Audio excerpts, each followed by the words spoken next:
¿Partimos con ese entonces, Felipe, no? Bipolaridad, sí.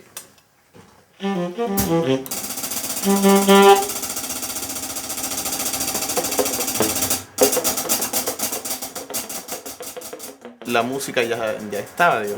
Faltaba grabarlo y pensamos hacerlo en vivo, digo, con gente, con público y todo. Hay pocos discos en vivo acá. Aquí hay poquísimo. ¿Pero tocamos los mismos de Leu o hacemos un pequeño...? ¿Cuál?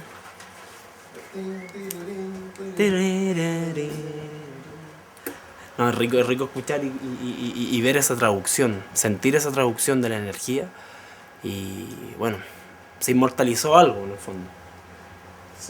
Uno, eso es lo que quiere lograr grabando un disco, inmortalizar algo, un concepto, un sonido, una forma. Eso. Tan tan.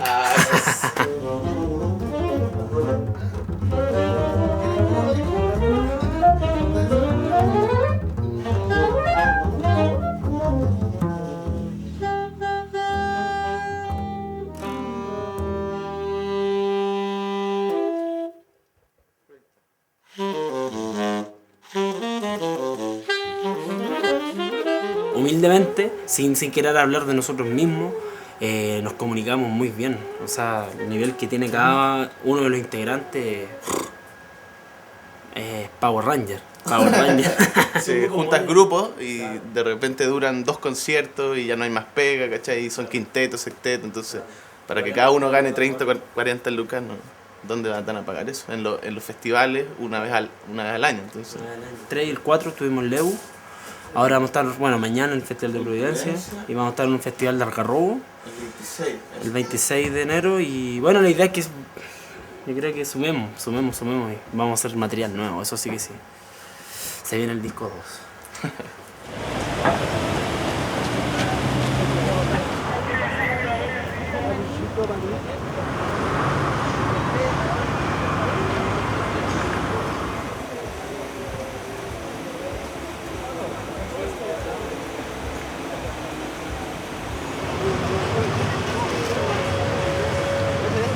Está la bienvenida por el Festival Internacional Providencia Ya.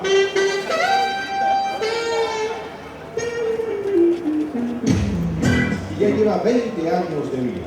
En el mes de diciembre pasado cumplió 20 años Argentina y Finlandia. Pero la empresa privada, anoche, con un público de más de 7.000 personas, estuvimos disfrutando de la primera noche a esa generación de jóvenes arriesgados, autodenominada 00, pertenecen nuestros invitados que van a abrir esta segunda noche de festival. Quiero dejar en este escenario al grupo chileno Contracuarteto.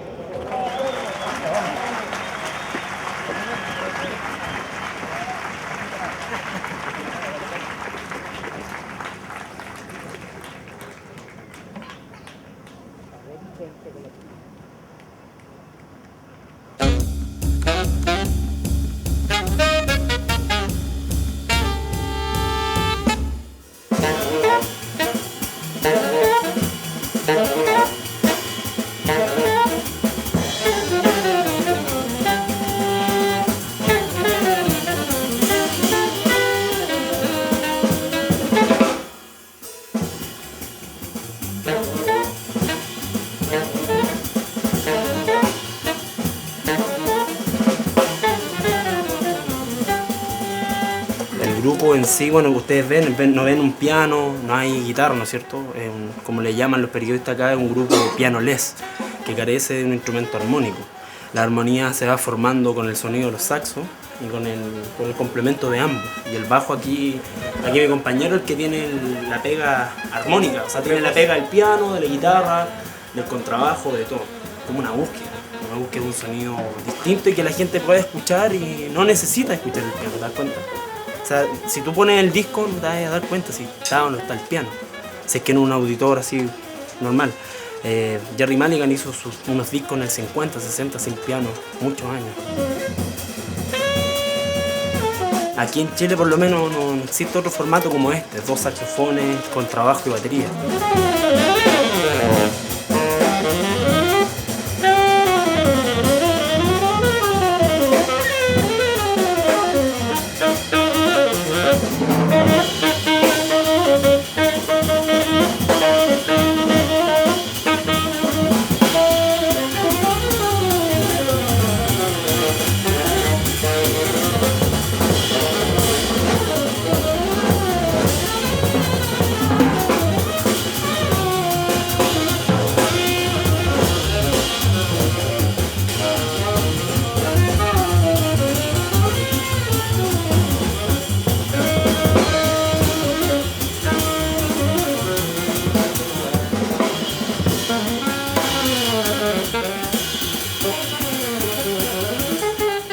curioso y lo entretenido de esto del jazz es que cada vez que tocamos los mismos temas suena totalmente diferente y nadie sabe lo que va a pasar entre medio, ¿no es cierto?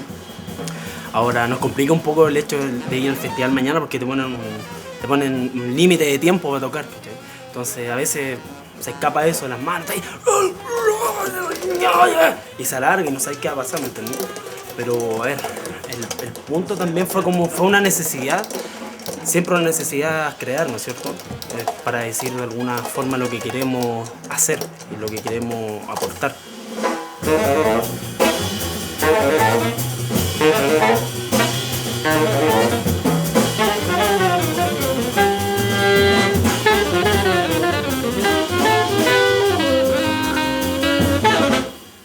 En nuestro disco, como la modelo, son todos temas originales, de Roberto, Cristian, mío. Es casi una composición colectiva. O sea, estaban los temas antes, cocinados, digamos, los heads, las formas. O sea, el contracuarteto como sonoridad, como concepto, yo creo que, no sé, es nuevo para mí.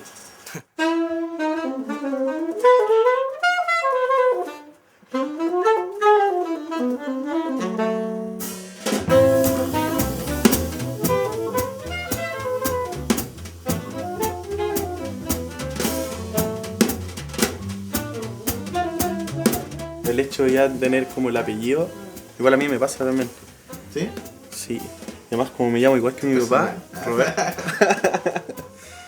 Es como igual un gran peso, todos ya te encasillan en que uno tiene que ser bueno, tienen músico. como la expectativa, digamos, que si eres lecaro tienes que ser bueno, no sé, por el Pablo, el Mario, mi viejo también. Pero yo creo que somos buenos también.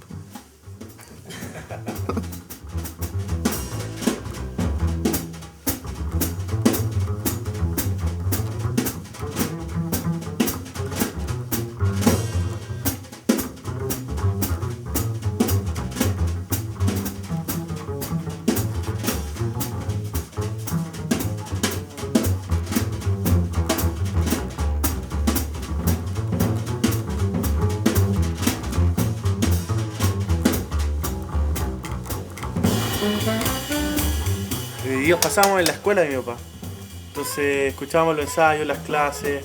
Mi hermano igual íbamos a los conciertos. Nos quedábamos dormidos siempre.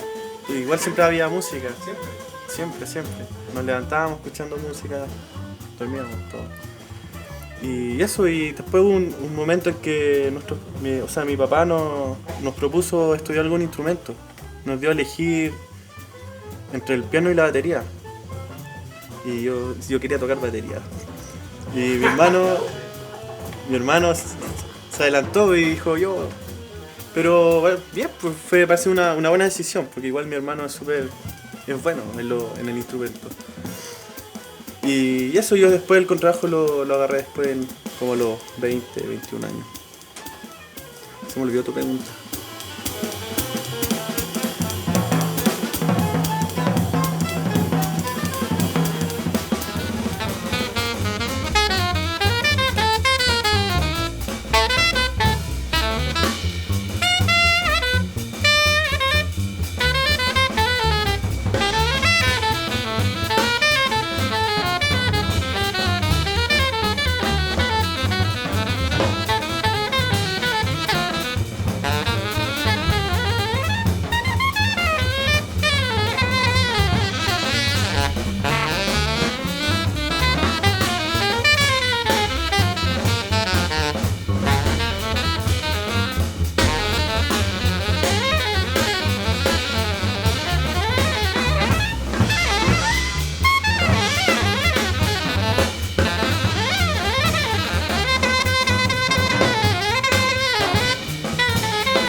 yo divido las generaciones en el jazz, en la música, cada 5 años más o menos, para ubicarme. Que un poco lo que leía en alguna ocasión, que era el tiempo que se demoraba un quinceañero en alcanzar la mayoría de edad, por lo tanto renovaban los héroes musicales, por decirlo así. La gente que no escucha jazz tiende a preguntar por bandas o por grupos de jazz, y en general lo que sobresale son los solistas. Uno de repente puede ver también a Félix Lecaros como muy repetido, baterista muy repetido, pero es porque el tipo es tan versátil y es tan buen músico que tiene que estar donde sea. ¿Sí? Y sí, yo creo que ahí lo que estos chicos hicieron muy bien fue como levantar un cancionero, entre comillas, de jazz chileno. Porque hasta antes, en general, lo que hacían los músicos de jazz era tocar standards o tocar composiciones interesantes de músicos que escuchaban en los discos y ponerle el toque personal, intervenir las composiciones con sus propias improvisaciones. Pero sí, lo que han hecho gente como Daneman, Agustín Moya, Jordán, Lautaro Quevedo, en el fondo es escribir música chilena de ellos y muy actual. O sea. Y yo creo que como la línea central, la mainstream de hoy, es muy avanzada, digamos, muy contemporánea, por decirlo así. Los tipos están muy bien entrenados para tocar, escriben bien y además se sintonizan bien entre ellos. Entonces al final siempre aparecen conciertos de alto nivel, así. Y discos muy bien grabados también. Aquí este es el disco de Guido Ruiz, saxofonista alto, que nació en Chiloé, estudió en Concepción y ahora trabaja en Valdivia, o sea, un tipo sureño. Y hizo un disco que se llama Ruta 5 Sur, con cuarteto, salió por el sello Vértice, que también tiene muy buenas ediciones. Y él es bastante... Es un músico que como que mira para adelante, pero como que no se resiste mucho a la melodía. O sea, hoy día en los músicos como que las grabaciones actuales tienden como a ir en otra onda, así como más rítmica, más groove, meter, no sé, música electrónica, ¿cachai? Pero él mantuvo un cuarteto más o menos clásico, así, si se quiere, con guitarra, con trabajo, batería.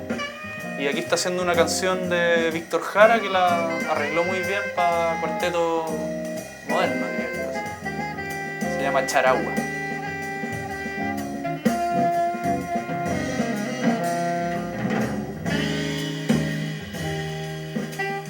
Que la tocaba Inti Illimani, la popularizó Inti Illimani, por lo tanto.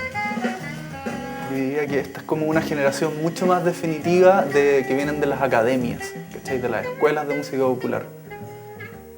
No sé, pues Agustín Moya, Andrés Pérez Gallardo, Marcelo Maldonado salieron de la Conchalí Big Band. Los hermanos Lecaro obviamente le enseñó su padre. Entonces ahora sí están apareciendo músicos que vienen de escuela y eso me parece que puede ser de doble filo también, o sea, puede ser que estén bien entrenados y todo y que tengan onda, pero también puede ser que estén como medio limitados por lo que aprendieron en salas de clase y con profesores músicos que le enseñaron digamos, una malla, ¿cachai? Este es el disco de Mario Feito, un pianista también que viene como del lado, él es compositor contemporáneo, o sea, estudió en la Facultad de Arte y también hizo piano jazz con Mario Lecaros, ese fue su maestro. Y él como que le interesa mucho desarrollar el tema del trío, como otra gente como Gonzalo Palma también, como Lautaro Quevedo, como Ariel Pino, que son pianistas que han desarrollado el trío, que es como el elemento nuclear del jazz, o sea, a partir de eso se dispara para todos lados. Y Mario Feito tiene su trío, que es este, con Nelson Arriagada, el contrabajista, y Daniel Rodríguez, el baterista, y sacó este disco que se llama El Último Patagón. Y es un disco muy fino, así como música de cámara.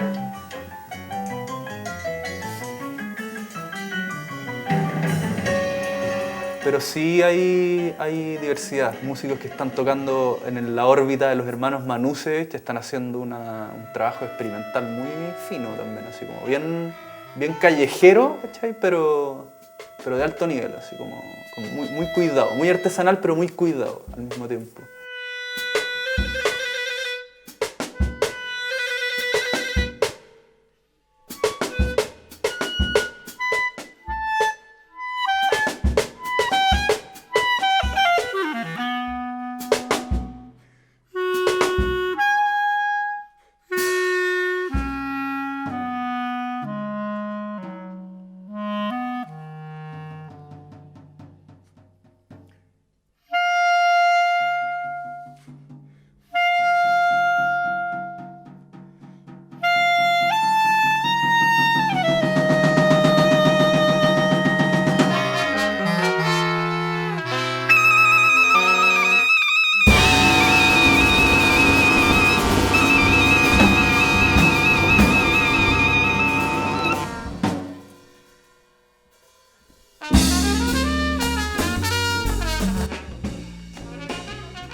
Lo que se denominó como free jazz, que de alguna manera podríamos decir que es la principal corriente que nosotros tomamos, que en particular la tendencia coltraneana, la tendencia que desarrolló John Coltrane en los años 60.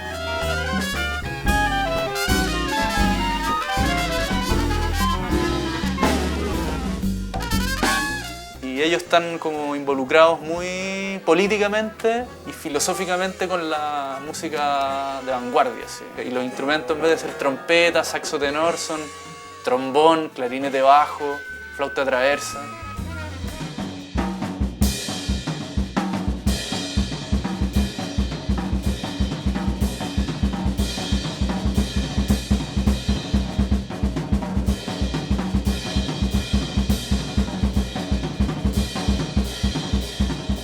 Pero eso es parte de del mismo continuo que es todo el jazz. O sea, es lo mismo que a lo que pertenece Louis Armstrong, a lo que pertenece Duke Ellington, los 10, los 20, los 30, los 40, los 50. O sea, aunque acá no tocamos ragtime, ni Dixieland, ni swing, pero el sonido en la unidad, que todo lo que eso tiene en común, el swing, todo lo que corriente improvisativa que existe, que parte desde los inicios del jazz.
Hasta hace muy poco tiempo el club de jazz seguía siendo como la catedral, así. Era como el que no tocaba en el club de jazz como que un poco no existía. Pero después, yo diría 2001, con el nacimiento del Perseguidor, como que se fortaleció el circuito de Bellavista y ahí han aparecido lugares donde son destinados absolutamente al jazz y otros que les interesó la onda que provoca y por lo tanto programan un poco de música jazz, pero se desarman fácilmente. Es como difícil, pero sí me parece que hay como una ruta en Bellavista que es interesante de ir siguiendo. Uno se puede pasar de un club a otro así cada hora, fácilmente, y a pie, haciendo los pies. Ahora también es interesante que en el jazz no es necesario que haya público. No es necesario que un local esté lleno de gente para que funcione ahí. hay grabaciones estupendas, maravillosas diría yo, de Sonny Rollins, John Coltrane tocando en clubes donde aplauden 5 tipos. Y las noches así como solitarias también tienen su carácter, para mí, por lo menos. Para mí un Thelonious lleno es igual de interesante que un club de jazz casi vacío.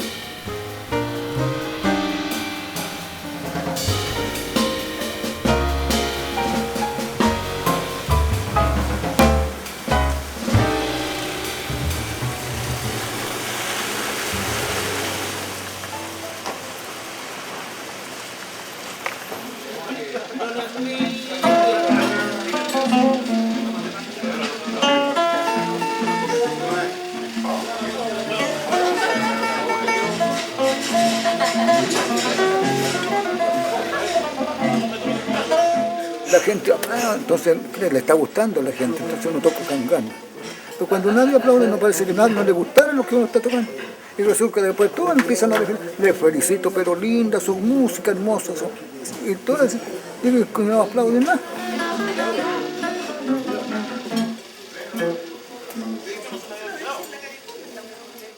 El sueldo del artista es los aplausos. Dice con estos aplausos, dice, nosotros lo moriríamos de hambre. Dice.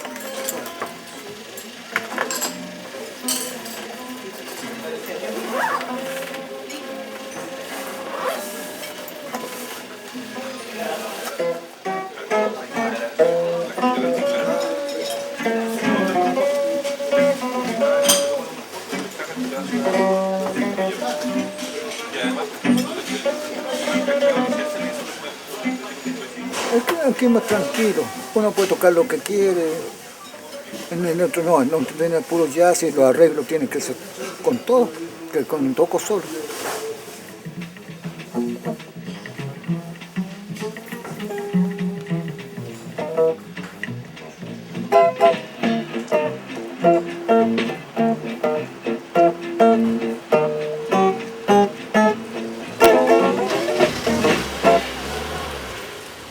Ninguno vive el jazz, salvo Cuturrufo, me da la impresión. O Ángel Parra, pero Ángel Parra también toca un montón de otras cosas.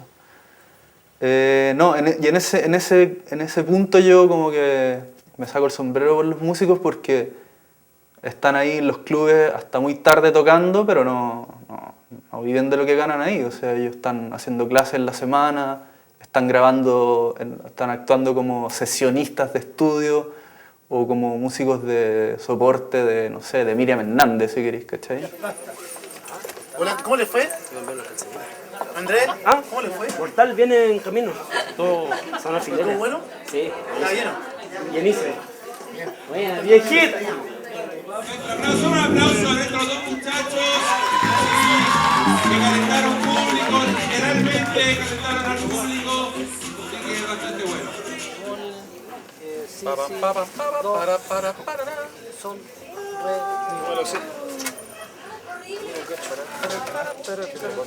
¿Y estas cosas dónde las podemos dejar? Ahí no, aquí.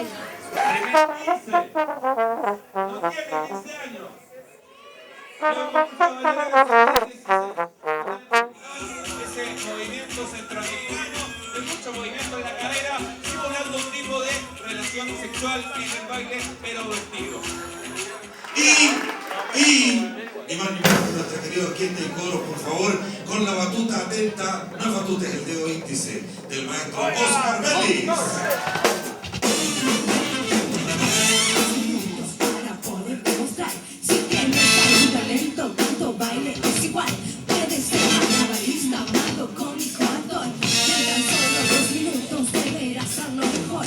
El jurado decide ser la noche. Entonces el hecho que que echen a andar un poco la historia del jazz en esta década es casi puro amor a la música. Cuando estaba parando más la oreja, ya no sé, 14, 15 años, conocí al Cristian Galvez, al Jorge Díaz, a Cuturrufo, y empezaba a viajar a Santiago, me corría un poco de clase algún día, viajaba el fin de semana, venía a conciertos con una grabadora, me metí al club, tengo grabaciones así con Hancock, con el Jorge Díaz, con Galvez, con los de la Thelonious Monk y todo eso.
Diría que en algún momento como que la guitarra eléctrica fue como protagónica, sobre todo en los 90 había muchos guitarristas y escasez de trompetas y de saxofones, y esta década también como ha regresado un poco la línea a eso, a los vientos.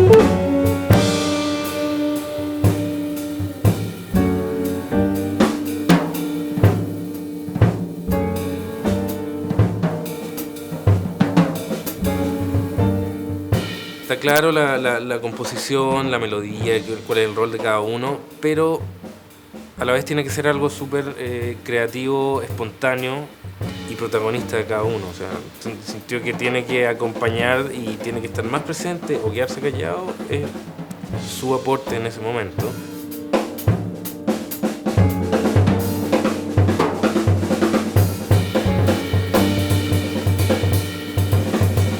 Esperamos que llegue, no sé, Wayne Shorter y nos diga, ¿sabes qué? Vente para acá, no, por lo menos con nosotros no va a funcionar.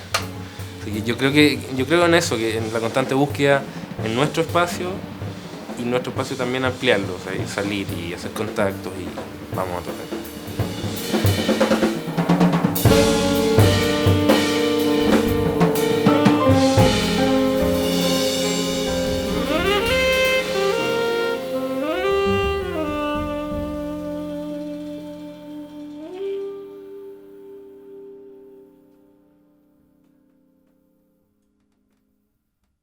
La gente habla de música culta y música popular, ¿verdad? Entonces, ¿dónde uno pone el jazz?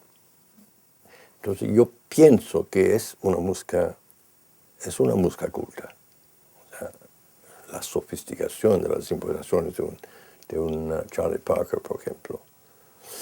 Difícil pensar en cualquier cosa más sofisticada. Siempre han habido músicos que miran adelante y músicos que están como conformes con el status quo, se puede decir. O sea, por ejemplo, aún si uno mira los años 20, Louis Armstrong, que ahora quizás es considerado un músico, no sé, del espectáculo casi, pero en los años 20 era un músico revolucionario. A veces dirijo improvisación libre, ¿verdad?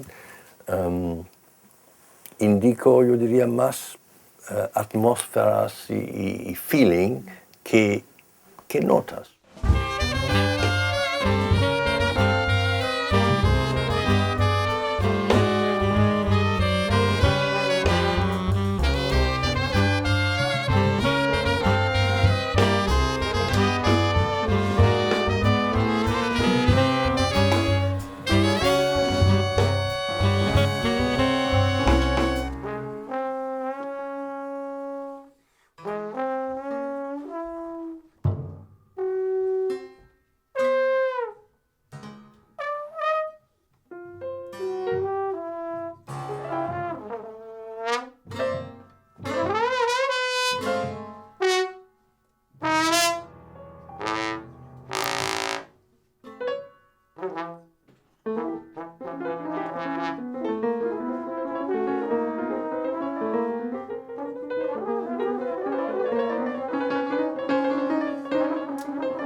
hablando de una libertad, por ejemplo, armónica.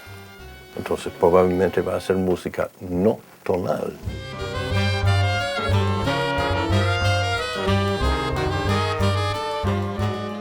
Y entonces todavía hay mucha gente que resiste a esto. Entonces, ahí yo creo que es donde son muy importantes estos elementos, por ejemplo, de vocalidad. Para mí no es una metáfora. O sea, yo escucho a Ornette Coleman, o escucho John Coltrane, o escucho Louis Armstrong también en el pasado, y siento voces.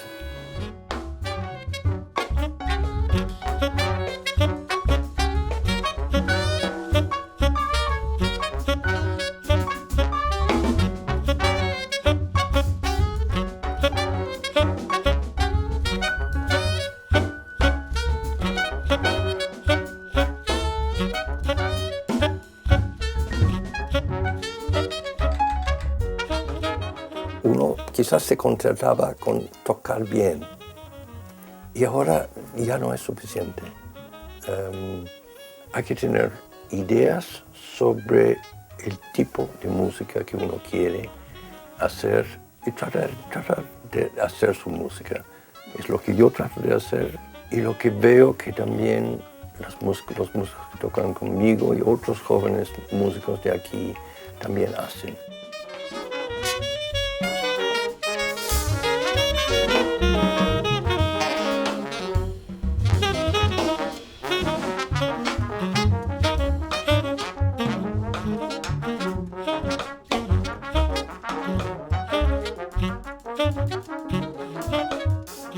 Uno puede escuchar con la cabeza, pero también uno puede escuchar con el corazón, por suerte, y con el cuerpo también.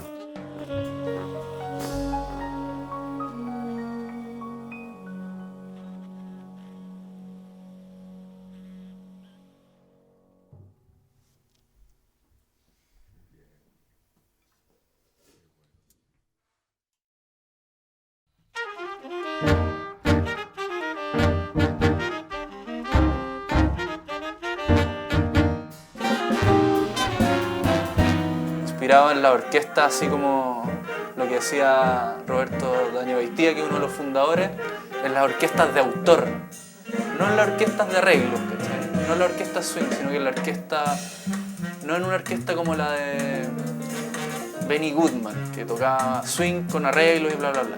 Este es como una orquesta de Gil Evans.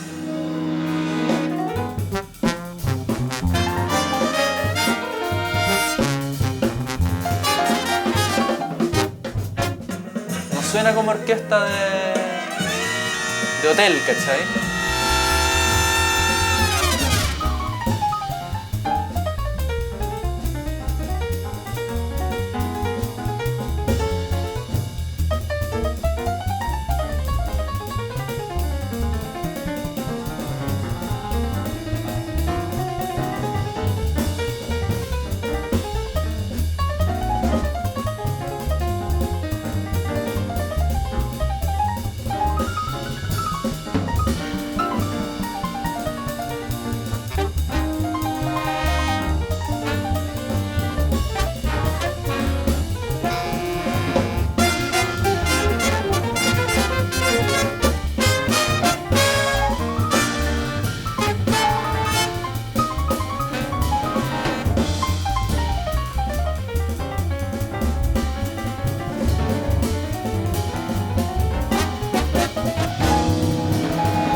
Estamos hablando de jazz original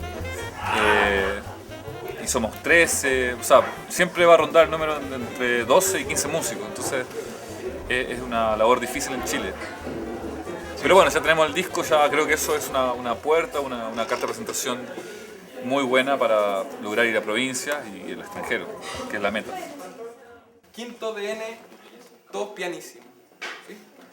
pero no pianísimo, pongan síncope si es necesario, porque suena igual de fuerte. Tari, pa, pi, pa, pa, pa, pa.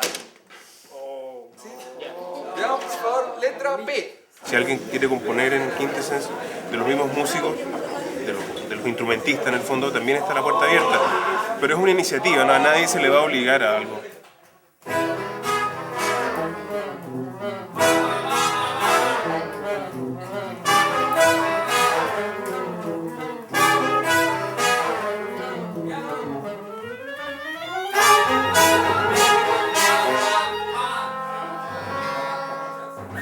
Tenemos grandes solistas y también ellos aportan con ideas concretas al momento de que una pieza, digamos, acabe bien.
Lo más importante de Quintessence es la mezcla entre el jazz chileno, músicos clásicos, ya sea el mismo Pancho, el director, y varias corrientes que se juntan. O sea, no son solamente jazzistas, sino que también hay músicos de la escena clásica chilena, hay músicos de la escena jazzística chilena.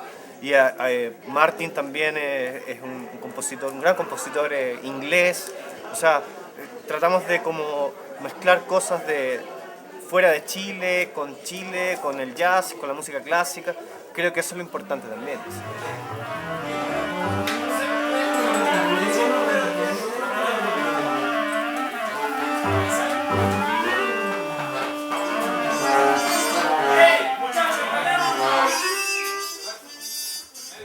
Ahora yo en particular y con Federico también y todos los que estamos trabajando, pensamos que lo realmente importante es motivar a la gente para que escriba. Esa es nuestra verdadera labor, digamos. O sea, queremos que más músicos escriban y que más músicos se hagan amigos del lápiz y puedan estar en las partituras.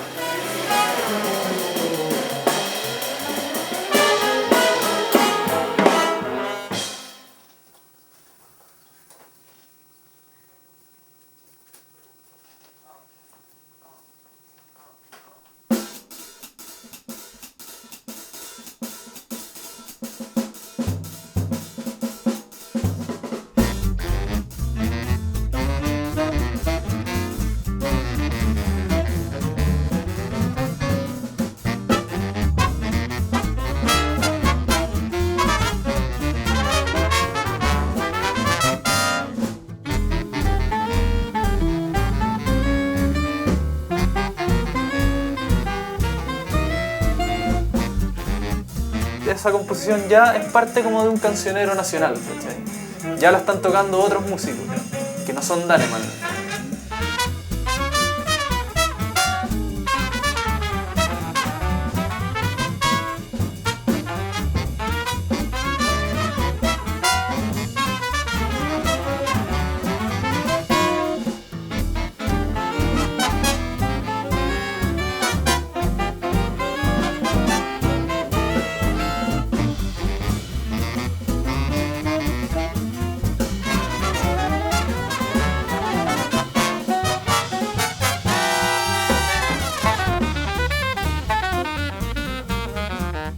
Quintessence es como un poco el resumen de todo lo que hemos hablado. O sea, están los músicos de esta generación, que son muy buenos solistas, pero también aquí han hecho como el ejercicio de tocar en bloque para un proyecto de música súper específica. Está la composición original, y yo te diría que es como el sonido o la delicadeza de los músicos de hoy día se ve súper reflejada en ese disco, en el disco de Ensamble Quintessence. Sí, es como, yo diría que es una sinopsis de lo que está ocurriendo.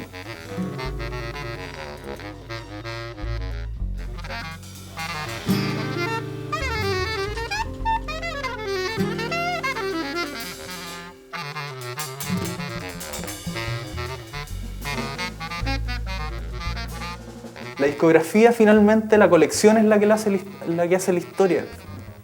O sea, que ese título quedó ahí en una repisa y nosotros nos vamos a encargar de registrarlo. Entonces, que Ensamble Quintessence no tenga pegas, entre comillas, me parece que no es un tema secundario. O sea. Las pegas están en otro ámbito, ¿cachai? En otro tipo de cosas. Esto es puro arte, digamos, pura acción.